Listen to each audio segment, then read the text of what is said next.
आजच्या कथेचं नाव आहे स्मशानातील सोनं. लेखक लोकशाहीर अण्णाभाऊ साठे. शेजारच्या गावात एक बलाढ्य सावकार मरण पावल्याची बातमी ऐकून भीमानं ताडकन उडी मारली. त्याला समाधानाचं भरतं आलं. आनंद त्याच्या हृदयात मावेनासा झाला. त्यानं त्या गावाकडे पाहून भरकन आपली नजर आकाशात सूर्याकडे झुगारली. सूर्य तेव्हा मावळत होता. आकाशात पावसाळी ढगांनी गर्दी केली होती. ते नांगरून पडलेल्या जमिनीप्रमाणे ओबडधोबड दिसत होते. त्या अकराळ विक्राळ ढगातून मावळता प्रकाश मुंबईवर वर्षावत होता.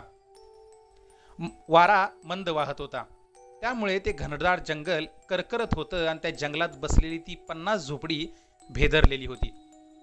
जुने पत्रे, चटया, फळ्या, पोती यांनी तिथं घरांचा आकार घेतला आणि त्या घरात माणसं राहत होती. दिवसभर पोटाच्यासाठी धावून दमलेली माणसं आता तिथं स्थिरावली होती. सर्वत्र चुली पेटल्या होत्या. हिरव्या झाडीतून शुभ्र धूर रेंगाळत होता. पोरं खेळत होती. एका प्रचंड चिंचेखाली भीमा विचारमग्न बसला होता. त्याच्या हृदयात भयंकर हुरहुर उठली होती. त्याला त्या मेलेल्या सावकाराची ओढ लागली होती. त्याचा आत्मा कित्येक वेळा त्या गावच्या स्मशानात जाऊन परत त्या चिंचेखाली येत होता. भीमा पुन्हा पुन्हा सूर्याकडे पाहून त्या गावाकडे पाहत होता. त्याला आता अंधाराची गरज होती, म्हणून तो चुळबुळत होता. त्याची लाडकी लेक नाबदा जवळच खेळत होती आणि बायको घरात भाकरी थापीत होती. हा भीमा अंगापिंडानं जबरा होता. तो भर पहिलवानासारखा दिसे. त्याचं प्रचंड मस्तक, रुंद गर्दन, दाट भोया, पल्लेदार मिशा, रुंद पण तापट चेहरा पाहताच कित्येक दादांना हुडहुडीच भरत असे. भीमाचं गाव दूर वारणेच्या काठी होतं. पण रेड्याचं बळ असूनही पोट भरत नाही म्हणून तो मुंबईला आला होता. मुंबईत येऊन त्यानं काम मिळावं म्हणून सगळी मुंबई पालती घातली होती. पण त्याला काम मिळालं नव्हतं. आपणाला काम मिळावं, आपण कामगार व्हावं, पगार आणावा, बायकोला पुतळ्यांची माळ करावी, अशी कित्येक स्वप्न फाटून भीमा निराश होऊन त्या उपनगरात जंगलात आला होता. मुंबईत सर्व आहे पण काम आणि निवारा या दोन गोष्टी नाहीत, यामुळे त्याला मुंबईचा राग आला होता. आणि त्या उपनगराजवळ येताच शेजारच्या डोंगरात एका खाणीत त्याला कामही मिळालं होतं. त्या जंगलात काम आणि निवारा मिळताच भीमाला आनंद झाला. तो आपलं रेड्याचं बळ घेऊन त्या डोंगराला जणू टक्करच देत होता. त्यानं टिकाव घेताच डोंगर मागं सरकत होता. त्यानं सुतकी उचलताच काळे पाषाण तोंड पसरत होते. त्यामुळे कंत्राटदार भीमावर खुश होता आणि भीमाही संतुष्ट होता, कारण त्याला पगार मिळत होता. परंतु 6च महिन्यात ती खाण बंद पडली आणि भीमावर बेकारीची कुऱ्हाड कोसळली. तो एका सकाळीच कामावर रुजू झाला आणि लगेच त्याला समजलं की आजपासून ही खाण बंद झाली आहे. आपलं काम सुटलं ही वार्ता ऐकून भीमा भांबावला. उपासमार त्याच्यापुढे नाचू लागली. क्षणात तो विवंचनेच्या डोहात बुडाला. उद्या काय, हा एकच प्रश्न तो स्वतःला विचारू लागला. अंगातील कापडं काखेत दाबून भीमा घरी निघाला होता. तो एका ओढ्यावर थांबला. त्यानं तिथं आंघोळ केली आणि उद्विग्न मनस्थितीत तो घराकडे फिरला. तोच त्याची नजर एका राखेच्या ढिगाऱ्यावर स्थिरावली. ती राख मड्याची होती. जळकी हाडं सर्वत्र पसरली होती. त्या मानवी हाडांच्या जळक्या खुळप्या पाहून भीमा अधिकच गंभीर झाला. एखादं बेकार असेल बिचारं, कंटाळूनच मेला असेल, सुटला असेल एकदाचं, असं मनाला सांगू लागला. आपणही असेच मरणार. 2 दिवसात उपासमार सुरू, मग नाबदा रडत बसेल, बायको मलूल होईल आणि आपण काहीच करू शकणार नाही. इतक्यात त्या राखेच्या ढिगाऱ्यावर काहीतरी चमकलं. तसा भीमा पुढे झाला. त्यानं वाकून निरकून पाहिलं तर तिथं एक तोळ्याची सोन्याची अंगठी होती. ती चटकन उचलून भीमानं करकरून मूठ दाबली. त्याला आनंद झाला. 1 तोळा सोनं आणि तेही मड्याच्या राखेत, याचा त्याला हर्ष झाला. मड्याच्या राखेत सोनं असतं याचा त्याला नवा शोध लागला. जगण्याचा नवा मार्ग सापडला. आणि दुसऱ्याच दिवसापासून भीमा त्या प्रदेशात सर्वत्र हिंडू लागला. नदी नाल्यातील मसनवटे तुडवू लागला.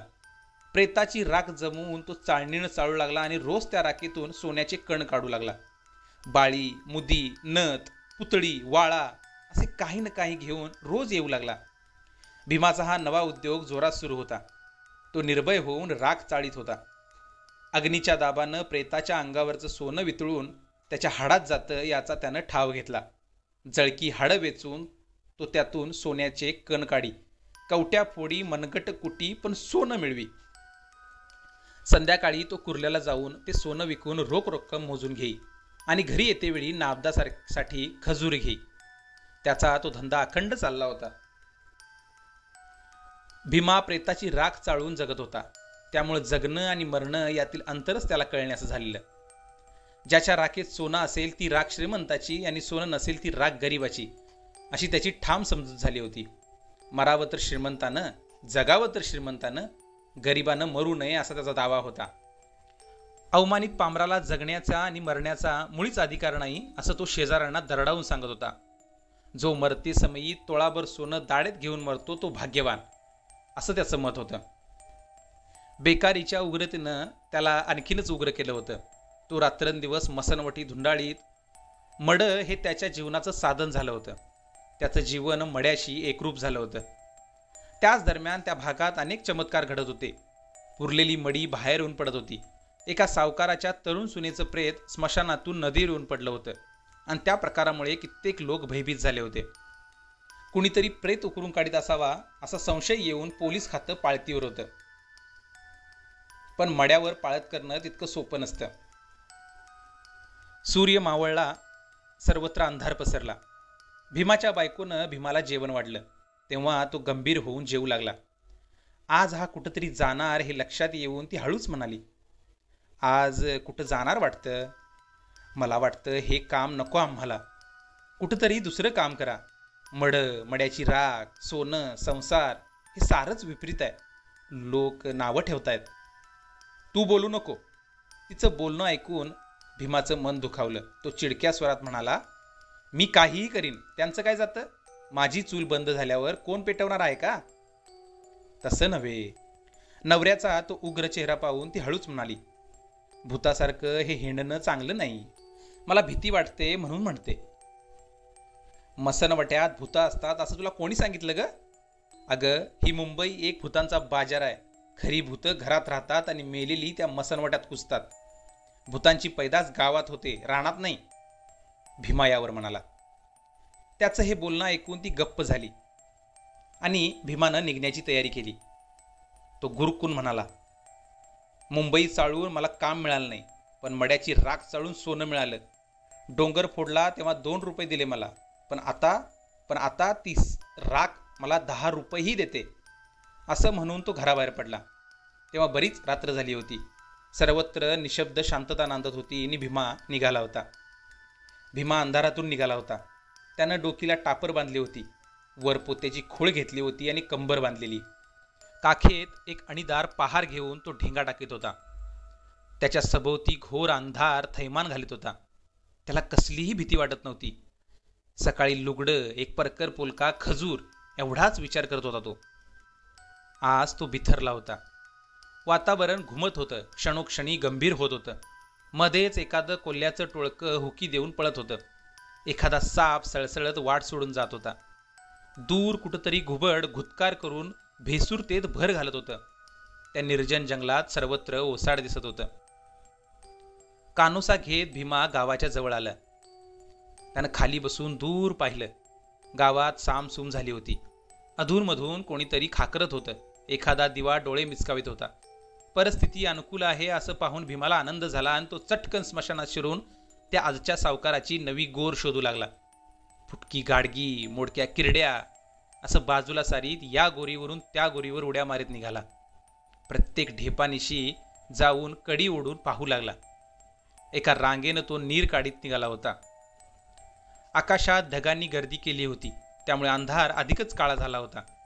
पण एकाएकी वीज उठली होती. ती ढगाच्या कप्प्यात नाचत होती. पाऊस पडण्याचा संभव वाढला होता. त्यामुळे भीमा घाबरला होता. पाऊस पडला की नवी गोर सापडणार नाही याची त्याला चिंता पडली होती, म्हणून तो चपळाई करत होता. त्याला घाम फुटला होता आणि तो भान हरपला होता. मध्यरात्रीपर्यंत त्यानं सारं स्मशान चाळलं. या टोकापासून त्या टोकाला तो जाऊन पोचला आणि भयचकित होऊन मटकन बसला. मोडक्या किरडीच्या जुन्या झावळ्या फडफडत होत्या. जणू कोणीतरी दातच खात असावं तसं ऐकू येत होतं आणि त्यातून भयंकर गुरगुर उडत होती.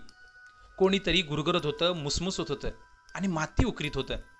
त्याला नवल वाटलं. तो पुढे सरकला, तोच सर्व काही शांत झालं. आवाज येईनासा झाला. परंतु तोच कुणीतरी हातपाय झाडीत असल्याचा भास होऊन तो चमकला. खटकन जागीच थांबला. विद्युत गतीनं भीती त्याच्या देहातून सरकून मस्तकाकडे धावली. आयुष्यात आजच तो प्रथम भयभीत झाला होता. परंतु दुसऱ्या क्षणी त्यानं स्वतःला सावरलं. खरा प्रकार त्याच्या लक्षात आला आणि तो स्वतःच खजील झाला. कारण जवळच ती नवी गोर होती आणि 10-15 कोल्ही जमून तिला चौफेर उकरीत होती. त्यांना मेलेल्या माणसाचा वास लागला होता. गोरीवरचे दगड तसेच ठेवून दूरच त्यांनी घडी पाडायला प्रारंभ केला होता. आजूबाजूनं गोर उद्ध्वस्त करण्याचं काम ती करत होती. परंतु पुन्हा त्यांच्यातही भयंकर स्पर्धा निर्माण झाली होती. प्रथम मड्याजवळ कोण जाणार या ईर्षेनं ती एकमेकांवर गुरगुरत होती. पुन्हा नाकानं वास घेत होती आणि प्रेताचा वास येताच ती सर्व शक्ती एकवटून माती ओढत होती. हा प्रकार लक्षात येताच भीमा चिडला. त्यानं प्रचंड झेप घेतली आणि तो झपकन त्या गोरीवरच जाऊन बसला. लगेच गोरीवरचे दगड उचलून त्यांनी त्या कोल्ह्यांच्या टोळीवर हल्ला चढवला. अचानक झालेल्या त्या भडीमारानं कोल्ही चमकली आणि मुरून बसली. तसा भीमाला चेव आला. कोल्ह्याआधी आपणच गोर उकरायची असं ठरवून तो गोरीवरची माती काढू लागला. आणि त्याच वेळी कोल्ह्यांनी भीमाला पाहिला. एक कोल्हा पिसाट होऊन भीमावर धावला. क्षणात भीमाचा लचका तोडून तो पुढे देखील पळाला. अंगावरचं पोतं झटकून त्यानं हातातील पहार सरळ सरळ धरली. तो कोल्हा पुन्हा भीमावर धावला आणि त्याच्याशी झुंज घ्यायला तयार झाला.